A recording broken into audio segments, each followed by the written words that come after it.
Recebo um casal, nós vamos conhecer o que foi que Deus fez na vida desse casal. José Peradelis e Sueli Fernandes, boa noite. Boa noite. Bem-vindos mais uma vez, viu? Vamos conhecer a história de vocês. Eu queria começar batendo um papo com o José. José, que é pastor. Olha, como é que eu te chamo? Te chamo José de Peradelis, José Peradelis? Como é que você gosta que te chama? Pode ser Peradelis. Peradelis, ok.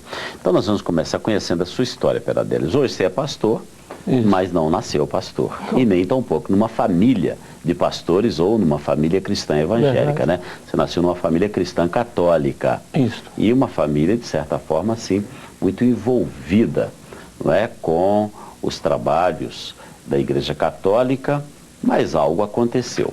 Antes de falar do que aconteceu, vamos falar um pouco da sua história familiar, pegando lá da sua infância. Tudo bem. A minha infância foi totalmente voltada mesmo para a religião. Eu sempre fui envolvido com a obra, né, da igreja. Meus pais me levaram a isso, né, na educação cristã. Então eu sempre fui um jovem que às vezes até os vizinhos me achavam diferente pelo fato de eu ter uma vida entregue à religião, no caso. A religião, uma vida entregue, um jovem que não se envolvia em outros prazeres. Eu estava dedicando mesmo à religião católica. A religião católica. Quer dizer, naturalmente você deve ter sido coroinha, não crescendo ali. Não cheguei a ser. Eu cheguei assim com 17 anos a ser presidente de Conferência São Vicente de Paulo, que é uma das associações... Os vicentinos, que aliás é um trabalho muito atuante da Igreja Católica. Né? Atinge o social mesmo, a obra social. Então, com 17 anos, quer dizer, bem novo, né? Visto que naquela época, hoje eu não sei, naquela época a maioria dos líderes, né, que atuavam como líderes dessa associação eram senhores, né? Já eram pessoas de bem idade, né? 40, 50 anos. E eu com 17 anos fui convocado a isso. Então eu assumi este trabalho. Eu lembro da época que eu liderava um trabalho nessa conferência e a maioria era pessoas mais velhas do que eu. Mas é um propósito de Deus, eu estava ali trabalhando. E aquilo era a minha caminhada, né, a minha jornada. Quer dizer, e graças a Deus, por causa disso também, né, Peradelis, eu creio que você foi poupado de muitas situações terríveis, não é? Que, infelizmente, muitos dos nossos jovens estão sendo submetidos a elas, né? Como, por exemplo, a questão das drogas, enfim, tantas coisas que imagino pelo fato de você ter feito essa opção de viver uma vida mais, a gente poderia dizer, recatada, mais comprometida ali com os valores do catolicismo cristão, te poupou também, claro, de se envolver em situações assim, não é? Verdade. Eu nunca até hoje, né, graças a Deus, nunca tive nenhum tipo de vício, né, era totalmente, como eu estou dizendo, a minha vida e o meu prazer estava ali no meio da obra do catolicismo, a igreja. Aquilo primeiro prazer, eu assistia missa pela manhã, à noite, onde estava a igreja aberta, eu estava trabalhando. Quando não era a questão da igreja, eu estava nas vilas, né, nas favelas, fazendo sindicância para o trabalho dos vicentinos, onde eu estava trabalhando junto. E muitas pessoas na época estranhavam isso pela minha idade. Né? Tão pouca idade, 17 anos. E quando foi que entrou no seu coração o desejo de ir para um seminário para estudar, para se formar padre? Já pelo esse envolvimento mesmo, isso já estava, né, brotando no meu coração. Aí quando eu estava já com 18 anos, eu tomei uma decisão, uma decisão minha mesmo, de estar indo para procurar um meio de estar indo para o seminário, porque eu havia decidido, eu vou ser um padre. Aí começou tudo. Foi até que Deus, então, mudou os planos. O trabalho que você fazia era aqui em Belo Horizonte mesmo? Belo Horizonte. Qual que era a paróquia que você trabalhava junto dela? A paróquia lá no Barreiro de Cima, Cristo Redentor, paróquia Cristo Redentor. Lá no Barreiro de Cima, a gente trabalhava ali, totalmente dedicado àquele trabalho ali. E na caminhada, aí por interessar mais, por conhecer mais, por me envolver mais, aí houve essa decisão, né? De ir para o seminário. Eu falei, Mas o que você não contava é que essa morena fosse aparecer no seu caminho. Aí que aconteceu, que algumas coisas tiveram que mudar por essa razão. Então vamos falar com a Sueli, conhecer um pouco da história da Sueli, para saber como é que foi que você aparece no caminho do Peradelli. Sueli, conta um pouco da sua história para a gente. Você também é de formação católica? A sua família é uma família católica ou você vem de um lar cristão, evangélico? Não, a minha família veio do espiritismo. Eles faziam parte do espiritismo, eu era ainda um pouco pequena, e eu participava com meus pais nas sessões espíritas, e eu ficava somente assistindo aquelas sessões e tudo mais.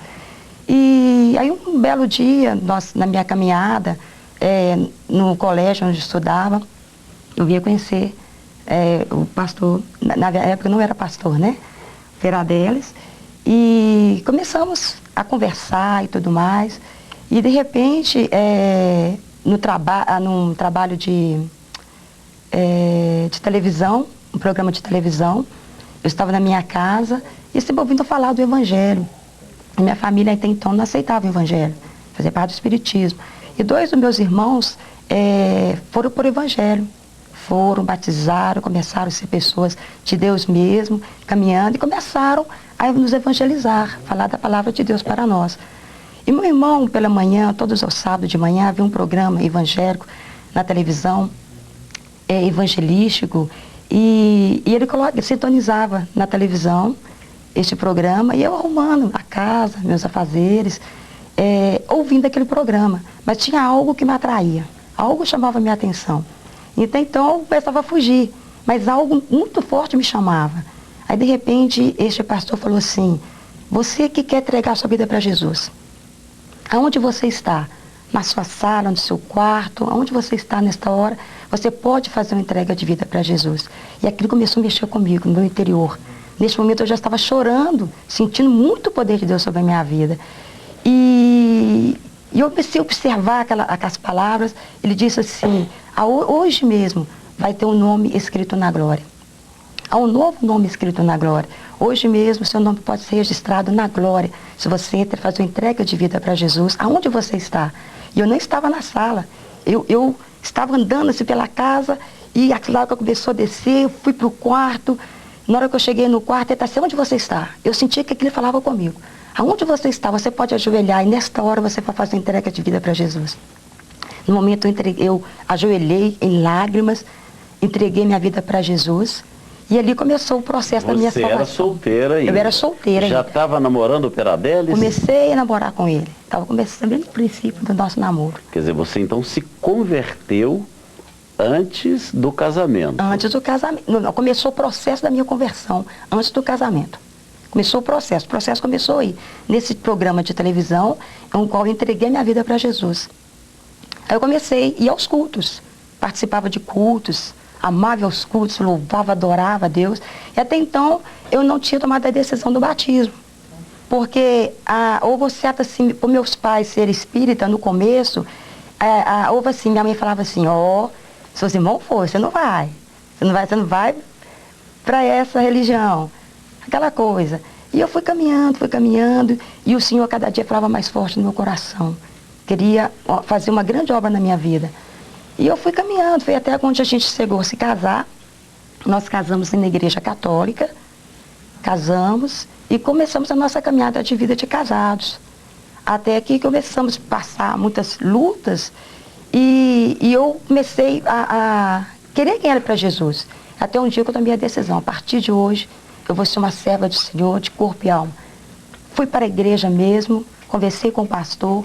Falei com o pastor: a partir de hoje eu quero passar pelas águas do batismo, eu quero ser uma serva do Senhor mesmo, a partir de hoje. Tomei a decisão. Aí começou o processo da nossa vida para mim poder ganhar para Jesus. Aí começou a luta. Mas também, isso que eu ia dizer, mas também aí começou um conflito, né, Começou o conflito. Porque você continuava fiel às tradições do catolicismo. Totalmente. Não aceitava de maneira nenhuma uma esposa evangélica. Isso. E aí, como é que você conviveu com isso? Essa questão, aonde foi no início que nós estávamos comentando, que eu a conheci, Hoje eu entendo que já é o propósito de Deus, né? Que Deus tem um propósito em todas as coisas. Deus nos uniu naquele propósito. Deus nos uniu naquele propósito. Aonde eu fiquei, aí ficou dentro de mim um conflito também, questão de decisão. Né? Ou eu fico com a Batina ou eu fico com a Morena. Eu pensei, ou a Batina ou a Morena, eu tenho que escolher. Aí eu escolhi a Morena, né? Deus está nesse propósito. Nós começamos, a gente começou a namorar. Havia muita desentendimento entre nós justamente por causa disso. Tá? Porque ela começava a cantar os hinos de louvor, queria começar a orar, essas coisas da igreja, e eu, contrário a isso, dentro do nosso namoro já teve uma turbulência devido a essa questão religiosa. Devido a essa questão religiosa. Mesmo porque ela citou aqui, na palavra dela passada, que nós nos casamos na igreja, apesar dela ter se convertido, casamos na igreja católica, porque isso foi algo que eu impus. Falei, não, eu me caso, mas tem que ser assim. E nós nos casamos. E na caminhada do casamento, aí que começou mesmo a batalha, justamente a guerra travada. A guerra travada. Porque eu me senti no direito de ser o marido. Agora eu sou o dono. Né? Eu pensei, agora eu sou o dono. No namoro eu até levei devagar, agora eu sou o dono. Agora ela vem pro meu lado de qualquer maneira. Aí eu comecei a pressioná-la de todas as formas. Muitas das vezes eu ia à igreja após ela ia primeiro, eu ia atrás, só para retirá-la dentro da igreja arrastada. Pegava pelo braço dela e puxava ela para fora. Você não fica aqui dentro, vamos embora. Então ameaçava ela de muitas coisas e ela saía, né? Ela saía provavelmente querendo evitar um escândalo, porque eu estava disposto a isso. Né? Eu estava disposto a isso, a arrastá-la dentro da igreja, puxar e gritar. E ela saía, eu creio, né, que era evitar um escândalo. E eu puxando, vários métodos que nós usamos, eu me lembro uma vez que foi aí que marcou. Por isso que eu falo, esse testemunho que a gente passa muito, eu creio que ele é muito edificante para muitas mulheres, que dizem por aí que as mulheres se convertem primeiro. Tem muitos casos também que são o oposto. Mas muitas mulheres que ficam chorando pela conversão do marido, até do filho, principalmente em questão de casal, eu creio que edifica muito nessa área. Porque o que marcou mais a minha vida em relação a ter curiosidade para conhecer o Deus que a minha esposa pregava, foi uma determinada noite, quando ela sempre foi trabalhar na área do louvor, ela estava se preparando para ir à igreja, ministrar o louvor, e eu então decidi, enquanto ela se aprontava, trancar toda a casa. Eu tranquei a casa, todas as portas e janelas, e segurei na minha mão a chave. Aí eu esperava uma reação dela, porque eu queria uma brecha para me jogar o evangelho dela, o Deus dela, o caminho dela, a decisão dela por terra. Eu falei, eu segurando essa chave, ela vai se irar, vai brigar comigo, vai querer tirar a chave da minha mão à força, e aquela questão toda. Eu preparei tudo. Naquele momento que eu segurei a chave, ela foi maçaneta da porta e perguntou para mim, onde está a chave? Eu falei, a chave está nas minhas mãos. Hoje você não sai, não vai a lugar nenhum, você vai ficar aqui dentro. Aí eu pensei, agora ela vai se levantar. Ela se sentou do meu lado. Você fez com a intenção clara de provocar uma reação violenta dela. A reação violenta. E é justamente isso que eu falo. E às vezes muitas pessoas não conseguem ganhar o cônjuge, né, o marido ou a esposa, devido a não deixar manifestar o Deus que está nele mesmo, né? Eu esperava isso, eu estava preparando isso, que ela se levantasse com ira. Aí a primeira coisa é aquilo que nós ouvimos sempre na boca de pessoas. E diz que é crente. Aí, cadê o seu Deus? Que postura é essa? Então ela, totalmente diferente daquilo que eu estava planejando, se assentou do meu lado e continuou ali calada, quietinha. E eu falei, você não vai querer ir não? Ela falou, não posso ir. Eu não tenho as chaves. Eu falei, mas aí eu peguei a chave. Eu falei, então você vai ter a chave. E joguei ela com muita força no chão. Falei, a chave está ali. Pode pegar a chave para você ir. Ela se levantou aí tranquila, foi até o centro da sala, pegou a chave, olhou para mim, colocou a chave ali, abriu a porta e virou para mim e falou, olha, eu olhei para ela e falei, olha aqui, você pode sair, mas quando você voltar, muitas coisas vão mudar aqui dentro dessa casa. Não vai ser mais a mesma coisa não. Você vai decidir. Se você sair, prepara-te para as mudanças. Ela olhou para mim calmamente e falou, olha, aquilo que vai mudar aqui dentro, eu nem sei o que vai mudar. Mas uma coisa eu vou te dizer, e isso é verdade. O meu Deus, o meu Jesus, eu não troco ele, não largo ele por nada neste mundo. É uma opção que eu fiz, é uma decisão que eu fiz, e ele é o Senhor da minha vida. Ele é o meu Deus, ele é o Senhor da minha vida. Eu não entendo, viu, pastor, é que naquele momento a minha vontade era de ir até ela, pegar, sacudir, bater mesmo. Falei, vou pegar e vou bater, agora eu vou bater mesmo. Agora, eu até então nunca tinha feito isso, e graças a Deus, Deus não permitiu. Eu não entendia o porquê que eu não fiz, apesar da vontade. Agora sim, conhecendo a verdade, eu entendo, porque a palavra diz que os anjos do Senhor, ele acampa ao nosso redor para nos proteger, né? 1000 cairão ao teu lado, 10.000 à tua direita, mas você não será atingido. Então eu creio que a razão de eu não ter agredido ela fisicamente é justamente a palavra de Deus se cumprindo na vida dela. A palavra de Deus se cumprindo na vida dela. Aí acontece o seguinte, ela foi para a igreja, e aí na caminhada isso me tocou. Ô, gente, o que que tem? Ela sempre se aprontava. Assim como ela é sempre uma mulher bela, bonita, como nós estamos vendo aqui, ela sempre se aprontou. Eu falei, ô, gente, o que é isso? Eu quero conhecer esse pastor. Que homem é esse que essa mulher está tão se aprontando, tão assim, para ir à igreja? Quer dizer, agora aí, pelo visto, Aí, Sueli pintava um ciúmezinho, né? O que está acontecendo? Agora, interessante você contando essa história aí, Peradelis. Infelizmente, essa é a história, ainda hoje, nesse momento, de muitos casais.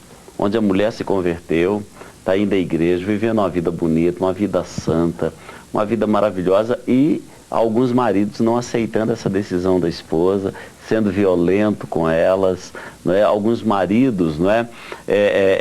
Até abandonando os seus casamentos porque a esposa se converteu, não é?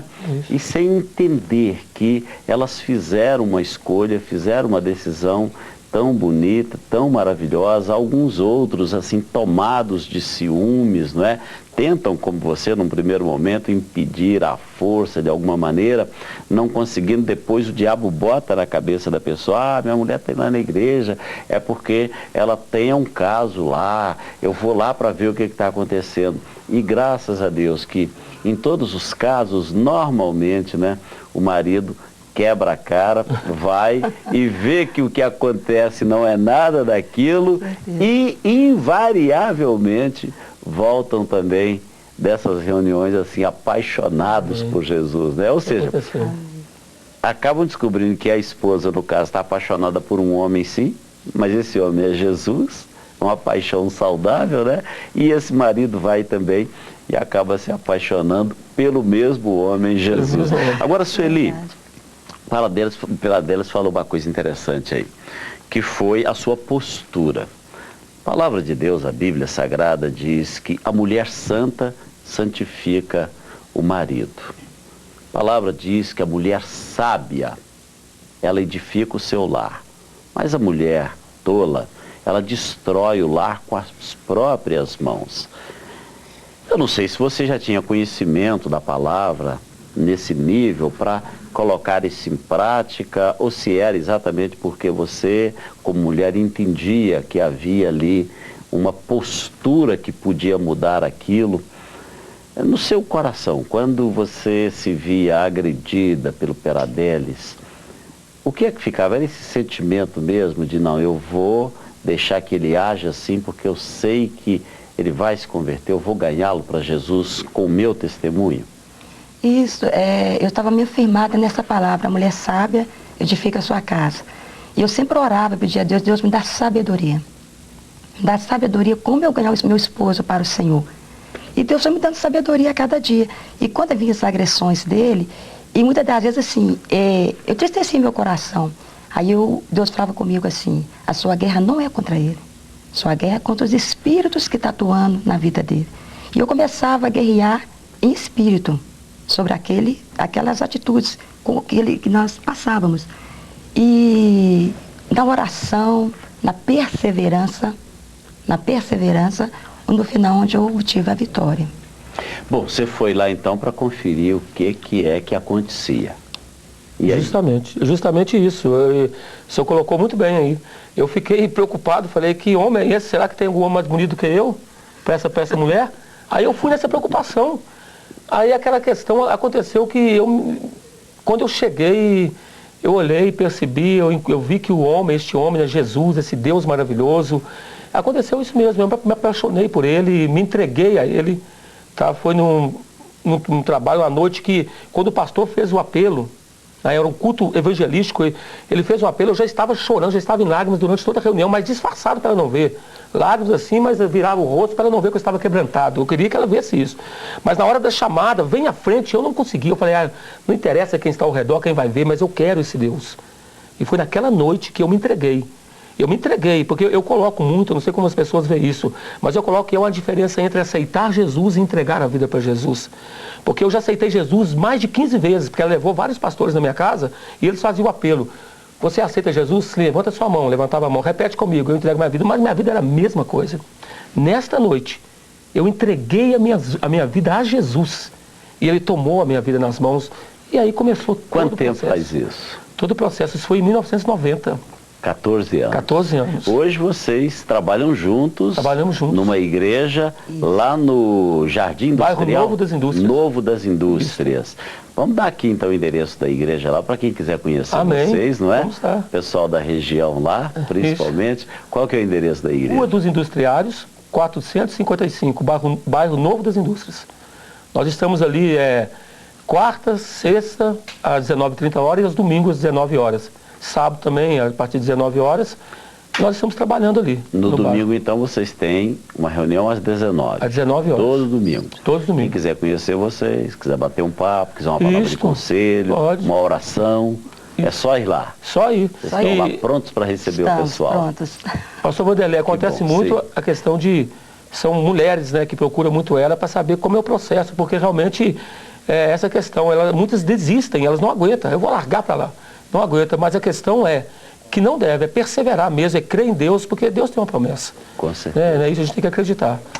Que bom, foi bom recebê-los aqui, foi bom conhecer a história de vocês. Amém. Vou pedir a vocês que fiquem aí um pouquinho mais, nós vamos orar agora, abençoando as pessoas que ficaram até esse momento, aguardando para esse tempo de oração, desde já agradecendo por terem vindo, viu? E que Deus continue abençoando a vida de vocês, o ministério. Amém? Amém. E você que ficou comigo, por favor, pela fé, coloque a sua mão sobre a minha. Vamos orar, vamos falar com Deus. Pai Celestial, mais uma vez nós oramos agradecidos pelo Teu cuidado, pelo Teu amor e por Tua bondade. Te agradecemos, meu Senhor, por tudo que o Senhor tem feito nas nossas vidas, na vida do casal que nesta noite contou aqui a sua história. Que coisa maravilhosa o Senhor fez. E eu sei que o mesmo o Senhor pode fazer na vida de cada um dos que estão orando agora.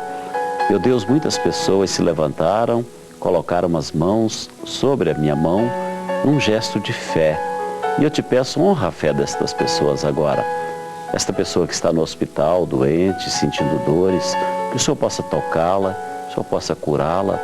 Esta pessoa, meu Pai, que está vivendo este problema emocional, se sentindo abandonada, se sentindo, ó Deus, à margem. Estamos aí no penúltimo dia do ano, Senhor. E, quem sabe, muitos com tantos motivos para celebrar, outros, meu Pai, com tantos motivos para chorar. O Senhor conhece cada vida e cada coração. E a nossa oração é para que Jesus, a nossa alegria maior, possa encher estes corações nesta noite. E que o Senhor, meu Pai, do céu, o Senhor possa, contemplando cada vida, estender a sua boa mão e tocar cada uma delas aonde elas estiverem, Amém. Senhor. Seja em casa, seja no hospital, seja no trabalho, num quarto de hotel, sozinhas. Seja, meu Pai, quem sabe, neste momento, no fundo frio de um cárcere, assistindo ao programa, aqueles que pela internet estão acompanhando, aqueles que pela parabólica, neste momento, estão assistindo o programa em lugares tão distantes, mas nós sabemos que o Senhor está perto de mim, perto destas pessoas, e é por isso que te pedimos, nesta noite, Senhor, neste momento, toca estas vidas com o teu poder, toque-as com a tua mão maravilhosa, e do céu envia a resposta, a solução, envia o milagre, e nos abençoe com uma noite tranquila, com uma noite de paz, com uma noite abençoada. Esta é a nossa oração, com a nossa gratidão, no nome maravilhoso de Jesus. Amém. Amém. Amém. E amém. Graças a Deus mais uma vez por essa oportunidade, graças a Deus por este programa e graças a Deus pela sua vida. A todos, o meu abraço carinhoso, uma noite de paz, uma noite muito boa e até amanhã, quando novamente estaremos aqui para mais um programa Noite e Companhia. Lembrando mais uma vez que sem Jesus não dá para dormir feliz. Não vá para a cama sem Jesus.